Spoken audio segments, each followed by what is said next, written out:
साहब एक लोहार होता है, बड़ा नेक इंसान, पर उसका अंतिम समय आ जाता है और देवदूत उसे लेने आता है। तो वो देवदूत को बोलता है, देवदूत बोलता है भैया तुम्हारा समय हो गया, चलो मेरे साथ।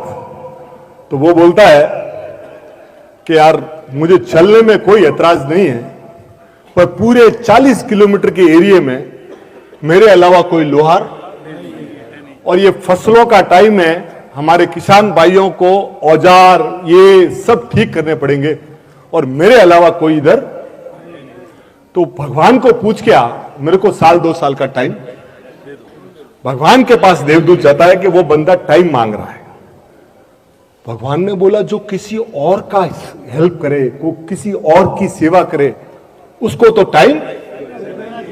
तो 1-1.5 साल का उसको। फिर 2 साल बाद वापस देवदूत आया कि भैया अब ये गाड़ी पैक करो। तो बोला कि यार मेरे को करना है, मेरे को साथ चलना है, पर जो मेरा पड़ोसी है ना वो बीमार है, उसके बच्चे छोटे छोटे हैं, उसकी बीवी भी बीमार रहती है, उसकी फसल उगी हुई है।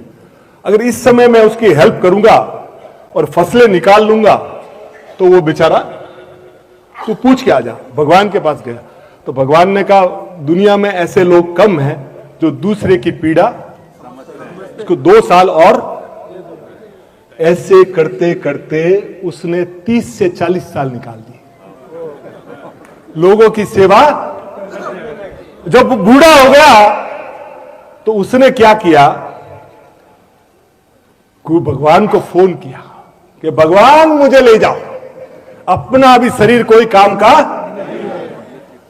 तो वो देवदूत बोला कि साहब अब तो इंक्वायरी रिटर्न आ रही है, अपने को लेने आ रहा है। तो भगवान बोले कि ऐसे इंसान को लेने तो मैं खुद जाऊंगा। तो भगवान स्वयं आए। भगवान सब जब यहां आए तो भगवान ने बोला, तो ये बोला कि साहब मुझे स्वर्ग में ले चलो, मुझे। बोले अभी भी तेरे को स्वर्ग की जरूरत है। बोले क्यों? कि तू 30-40 साल से जो कर रहा था ना वही स्वर्ग है। जो 30-40 साल से तू कर रहा था ना, हमारे स्वर्ग में भी देवता एक दूसरे की टांग खींचते हैं। ये काम करने के लिए हम इनसे, मैं भगवान या इंसान के रूप में पैदा होता हूं कि लोगों की पीड़ा हर सकूं। तो साहब आपको इंसान का जीवन मिला है, हम लोग यहां बैठे हैं, हमारे भाई यहां बैठे हैं,